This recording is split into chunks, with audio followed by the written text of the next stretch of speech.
મારું નામ ભાવેશ દેવાભાઈ ભુવા. હું ટ્રક લઈને આવતો હતો.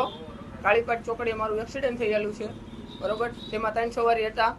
તેને 108 આવી, એટલે એ લોકો વયા ગયા 108માં. તે પછી ગામના 5 લોકો આવ્યા. તેને મને માર્યો અને 19,500 લૂંટ કરી લીધી અને મારો મોબાઈલ લઈ લીધો. તે પછી મેં પોલીસ ફરિયાદ કરી. પોલીસ ફરિયાદ મારી ફરિયાદ લેતી નથી. 3 વખત મારું નિવેદન લીધું, હજી ફરિયાદ લેતું નથી. 3 જણા શખ્સોમાં નામ મને યાદ છે: છગનભાઈ, ધીરુભાઈ અને ભાવેશભાઈ.